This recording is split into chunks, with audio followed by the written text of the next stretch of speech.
Download Whiskey Hell Podcast.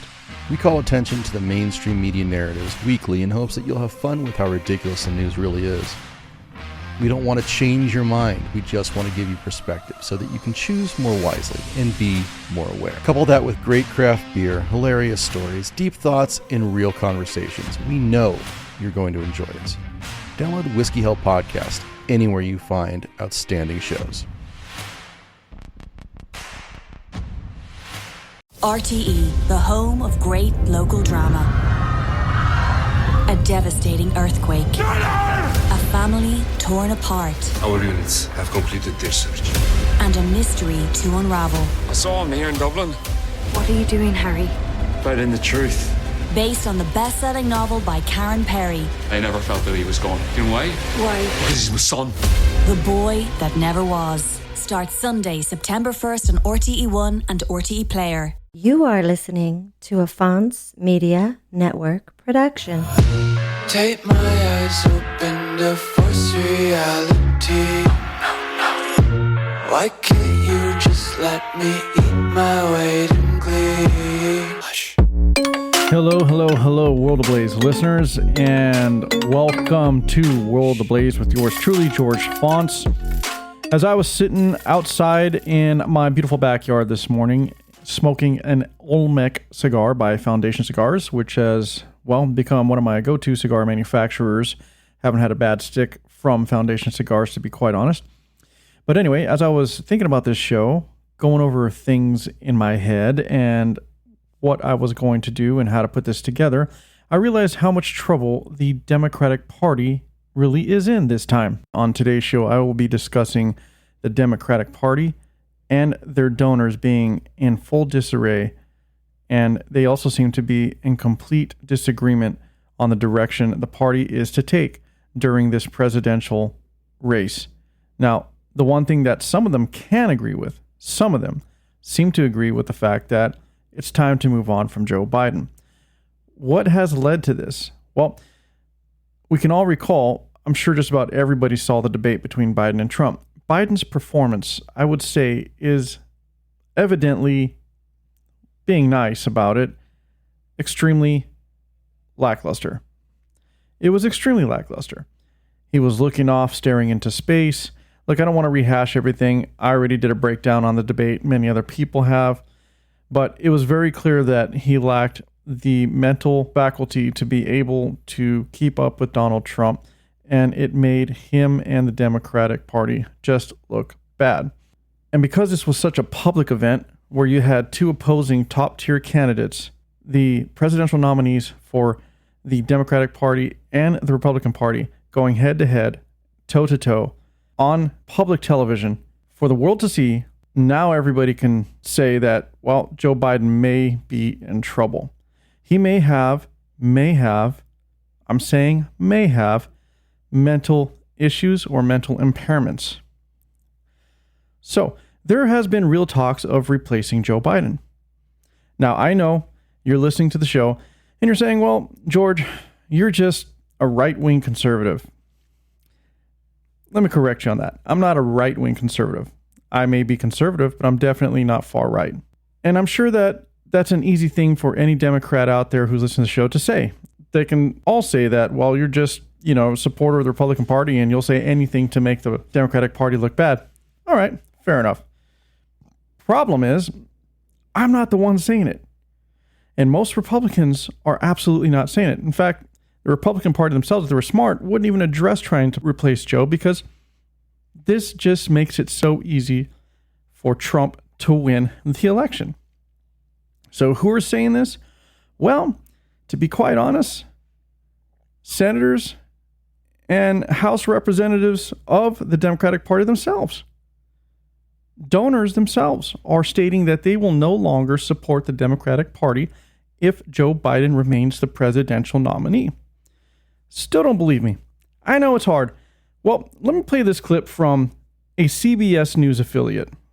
Why don't you listen to this and then tell me what you think. According to a Washington Post article released late Friday, Virginia Senator Mark Warner is trying to organize a group of Democratic senators to go to the White House on Monday and ask President Biden to drop out of the race, blaming his performance at the debate. Warner's office would not confirm, but if true, he wouldn't be the first to express concerns. I think people want to make sure that this is a campaign that's ready to go and win, that the president and his team are being candid with us about his condition, that this was a real anomaly. That was Democratic Senator Sheldon Whitehouse from Rhode Island on Monday. Democratic donors also weighing in. I think if Biden stays in the race, I think it's likely that he loses perhaps by a wide margin, and he takes down Democrats down the ticket. Okay, so after hearing that clip, I'm sure you may be saying, that was just a few people. That's just a few dissenters, so to speak, that are not necessarily aligned with the Democratic Party. Well, here's another clip from ABC News where Democratic Representative Quigley has something else to say. I think you'll see more members talk as I have about the concern here. I'll tell you, though, the thing that frightened me that the president said today was, as long as he gave it the best, that's all that matters. No. All that matters is beating Donald Trump. And it's not about that team effort or that spirit. The whole reason I'm talking about this is the specter of a second term for President Trump and what that means. President Biden is absolutely right and justified to talk about an historic record of what he brought us from, the edge of autocracy, what he's done on climate change, what he's done about issues of choice, and so many other things. It's a proud record. But if he continues in this vein, I don't think he wins. And I'm very concerned of the impact that'll have on down ballot races. And as you know, the House and Senate are decided by a handful of votes and seats, and those are a handful of votes. So, of course, top of the ticket is going to be absolutely critical. So interesting. Another Democrat calling for Biden to step down, because if he remains in the race, he will lose and Trump will win. And according to Quigley, the only thing that matters is beating Trump.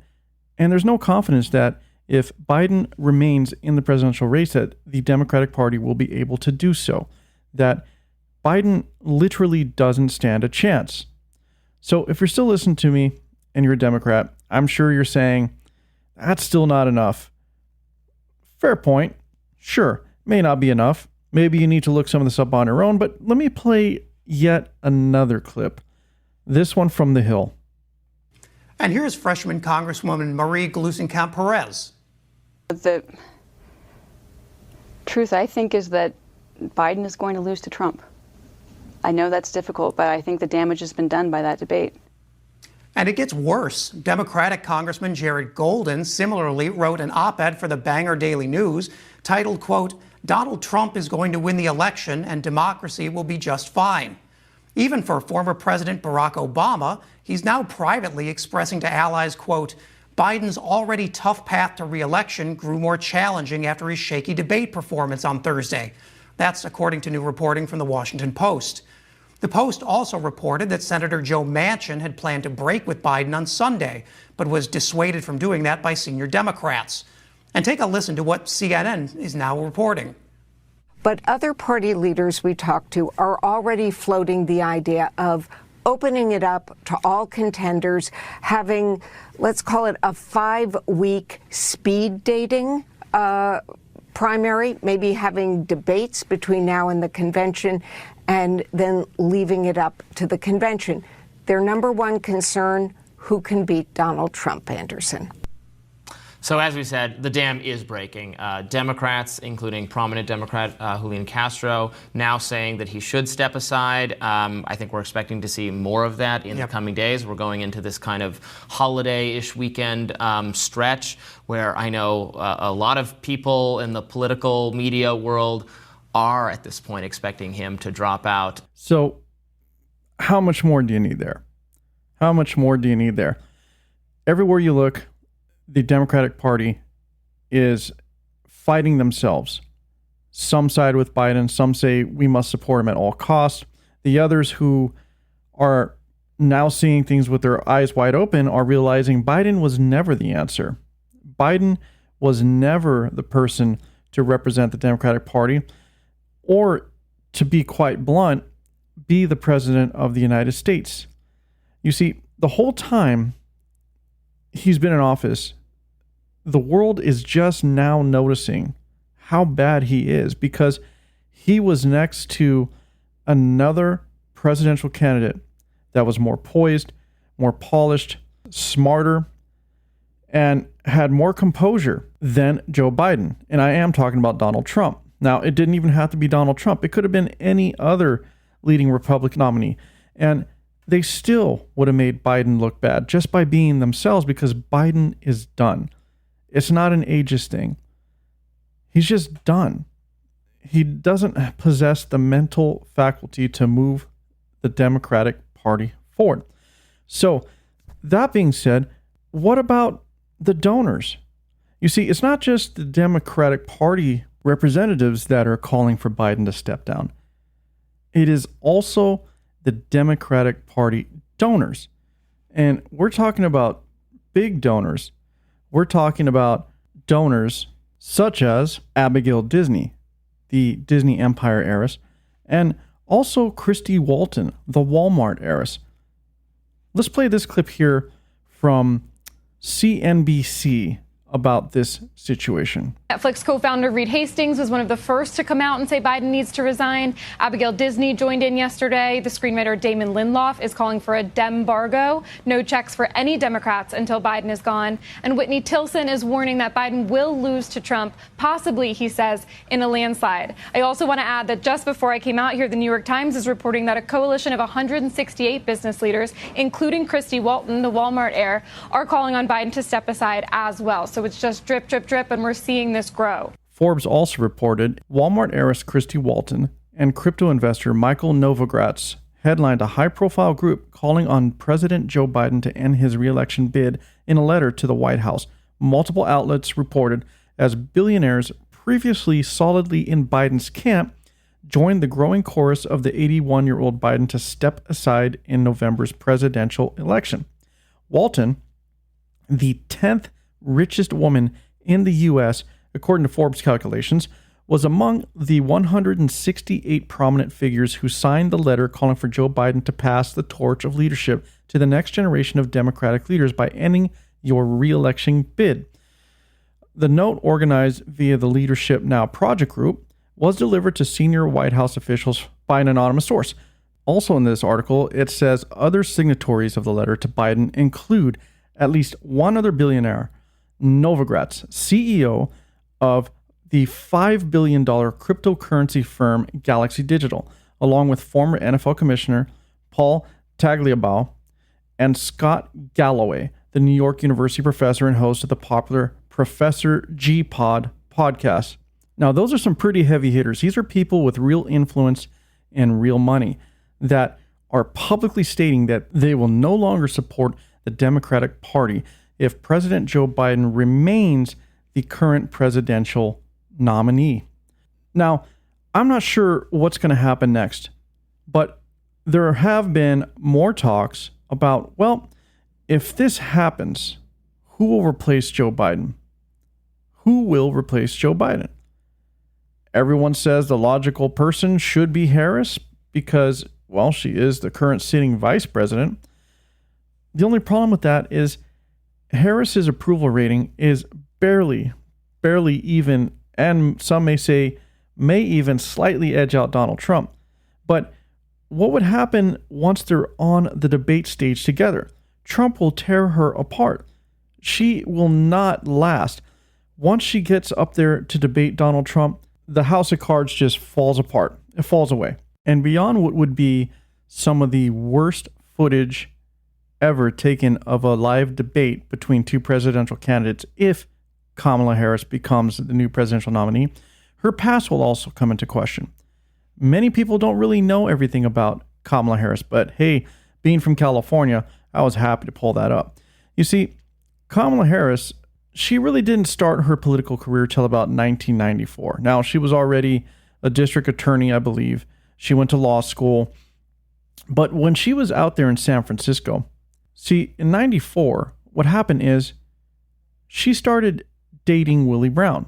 Willie Brown was actually engaging in a very publicly known affair with Kamala Harris. Kamala Harris was very willingly pursuing this relationship. States here, got this out of Politico, who actually broke down the timeline of some of her alleged achievements. But in 94, Harris began dating Willie Brown, a powerhouse in California politics, who was then the Speaker of the State Assembly and was 30 years older than Harris. From his perch in the Assembly, Brown appointed Harris to the California Unemployment Insurance Appeals Board and the Medical Assistance Commission. Now, here's where the controversy is. Outside of having an affair with Willie Brown, she also was paid a sum of $80,000 a year on top of her prosecutor's salary. In 2004, when she declined to pursue the death penalty against the man who murdered San Francisco police officer Isaac Espinoza at the funeral, Senator Dianne Feinstein delivered a eulogy in which she criticized Harris, who was in the audience, prompting a standing ovation from the hundreds of officers in attendance. This was in 2004. Later, as California Attorney General, Harris declined to support two ballot initiatives that would have banned the death penalty, raising accusations of political opportunism and inconsistency on the controversial issue. Now, Republicans may have not had a problem with that, but if you're a Democrat and a liberal, then we all know that the death penalty is not something that they would necessarily want to pursue. She was also under further scrutiny during her tenure as San Francisco District Attorney when a technician stole cocaine from the DA's crime lab and mishandled evidence.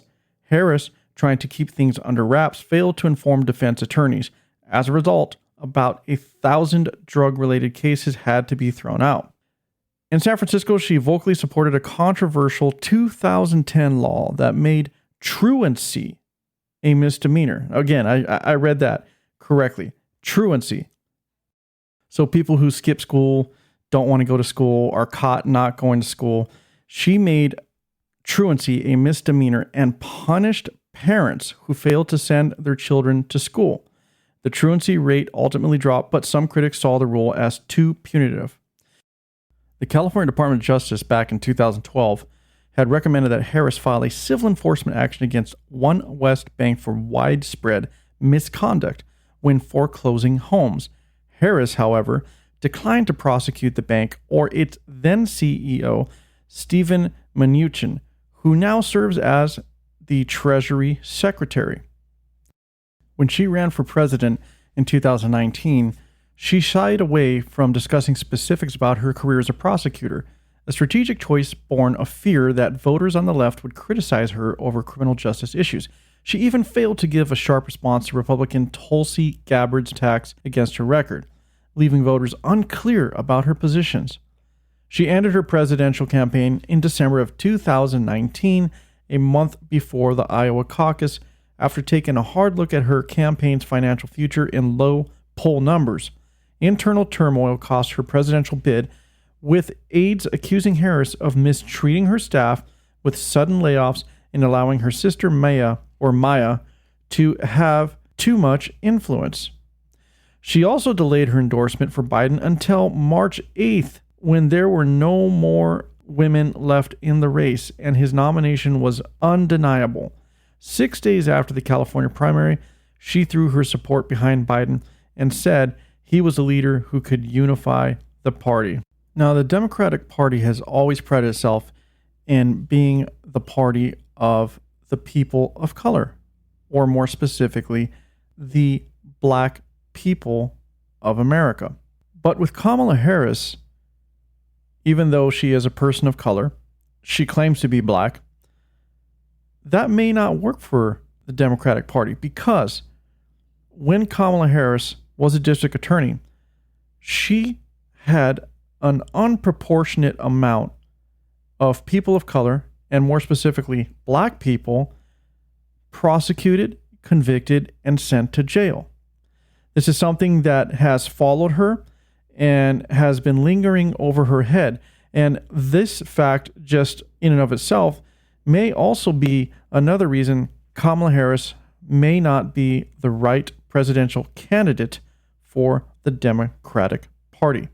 Now, with all of that out of the way, let's move on to a poll that was taken by Ipsos. So Ipsos went ahead and broke down by percentage who would be somebody that the Democratic Party can get behind. They took this poll to have a representation of who may be able to either beat Trump or even properly represent the Democratic Party. And only one person on the entire list of candidates that would be able to, according to these polls, beat Donald Trump would be Michelle Obama. She is still extremely popular.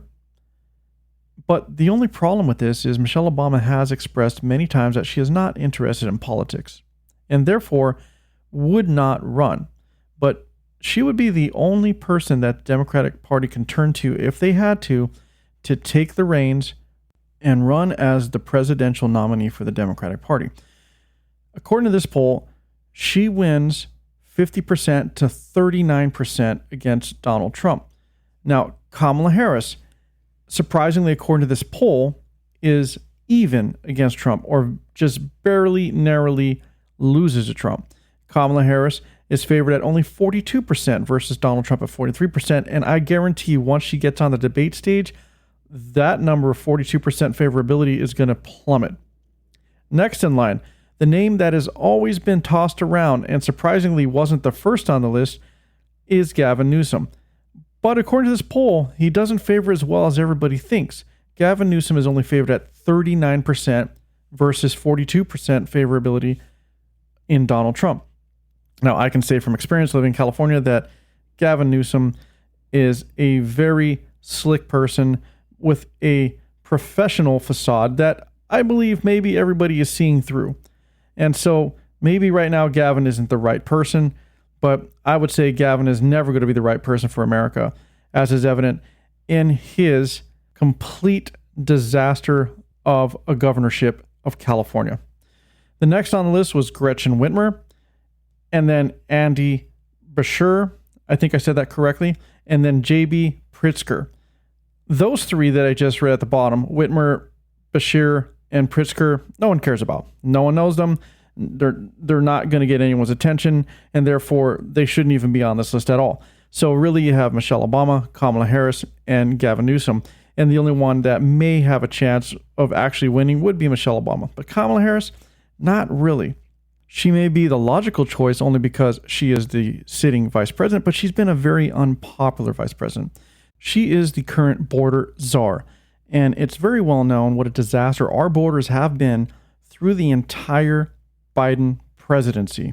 Now, with all of that information out of the way, the other question is, what would happen to all the money that was raised by the Biden campaign? I got this information from The Hill. I'm going to go ahead and read this article now. It says, the Biden campaign said that there was over $240 million in the Team Biden-Harris war chest, which include the campaign, Democratic National Committee, or DNC, and joint fundraising committees. But neither the campaign nor the DNC responded to questions from The Hill about how much of that total was parked in the president's campaign versus the National Party Committee. While the DNC would still control the party committee funds, Biden would have control over his campaign committee slice of that overall total, although the exact breakdown won't be reported to the Federal Election Commission until later this month being July. The Biden campaign said it had nearly $91.6 million in cash on hand as of May 31st in its most recent report to the FEC, while the DNC said it had almost $65.2 million. Campaign finance lawyers said Biden campaign and President himself would have a number of available avenues for the campaign committee cash if he does drop out or is otherwise unable to run, but all would run through Biden. Even if Biden is not the nominee, he would have the authority to direct his campaign treasurer on what to do with the remnant funds, whether that is a transfer in full to the DNC, to a super PAC supporting the new nominee, or parsed out up to contribution limits to various other campaigns with a balance to the DNC or a super PAC. This was quoted by Stephen Roberts, who was a partner at Holtzman Vogel and former general counsel on Vivek Ramaswamy's 2024 presidential campaign. So there you have it. There's another issue. What happens to the money? See, according to this article, whatever is in Biden's campaign fund, whatever is allotted to him, he has control of where it goes. And it doesn't mean he has to necessarily give that to Kamala Harris and support her in her efforts as the presidential nominee. In fact, he doesn't have to give it to anyone. He does have to distribute it, but it can go to other candidates for other elections, or it can go to support other areas of the Democratic Party, but does not have to go whatsoever to the presidential campaign fund for whoever they pick to replace him. So it looks like the Democratic Party is a bit in trouble here. They're not in agreement on how to move forward. There's nothing here that says that they all align and that all the money that was raised by the Biden campaign would absolutely automatically go towards the new nominee. So they're in a pickle. What do? Ride it out with Biden and continue to use that money to push the message and hopefully make him look good? The only problem with that is they haven't been making him look good. Even the leftist media has been against Biden. The biggest leftist media outlet of them all, CNN, publicly went ahead and broke down the debate and fact-checked Biden. And after their fact-check, totally made Biden out to be the liar that he has been this entire time. MSNBC is also turning their back on Joe Biden. So where does the Democratic Party turn? We don't know. If you're a Republican, I guess this is good news for you, because this only means one thing: a landslide victory. Now, this is the way it looks. I'm not calling it. This is way too early to call anything. But the way things have been going, the Democratic Party looks like a complete joke, a complete disaster. Who would want to back the Democratic Party at this point? They are divided.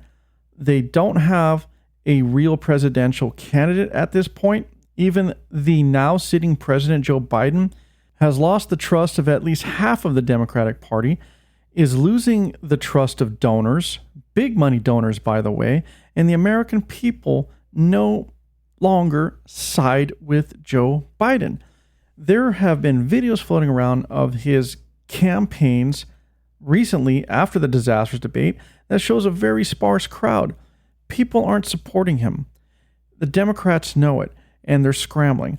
And that's why they're trying to figure it out. That's why you're hearing the media call for Biden to be removed. That's why you're hearing about Democratic representatives in office pushing to remove Biden. They want to remain in power as a party. And the only way they're going to do that is if they beat Trump. And right now, even the Democratic Party themselves is admitting that if Biden remains, they will be defeated. So who else could possibly be the right person for the job? I'm going to say something here that may be controversial, but why not Robert F. Kennedy? Why not RFK? It doesn't make sense that you have a candidate with a huge legacy of a name in politics, with a huge legacy of a name in the Democratic Party, and yet the Democratic Party themselves does not want to show their support or acknowledgement to RFK. Listen, RFK may have a little bit of an issue when he speaks in terms of trying to understand him. He's a bit raspy. He has a condition with his vocal cords that sometimes makes it hard to make out every single thing, but he speaks intelligently. He is very smart, very sharp. And even if you don't agree with his opinions, he argues in a way where he brings data to back up his statements.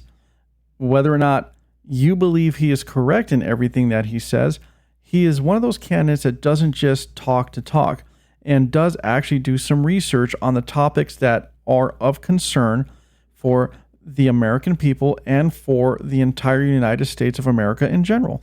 He also seems to be the only Democrat that wants to put America first, which is what every presidential candidate should be concerned with, is putting America first.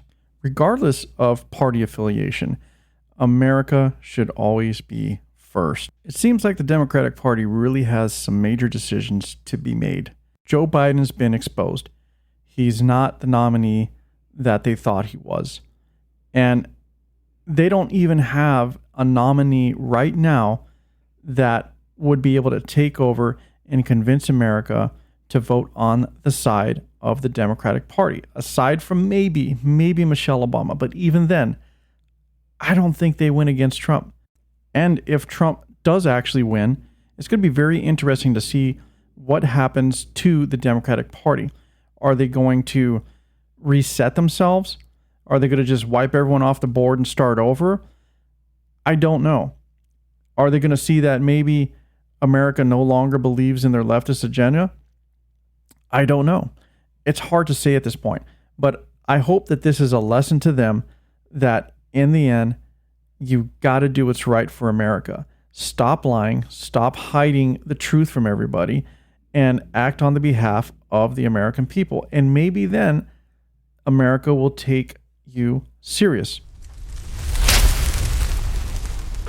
Well, that's it for the show.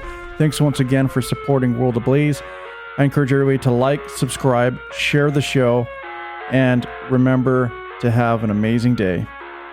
I wanna taste your content, hold your breath and feel the tension. Devils hide behind redemption. Honesty is a one-way gate to hell.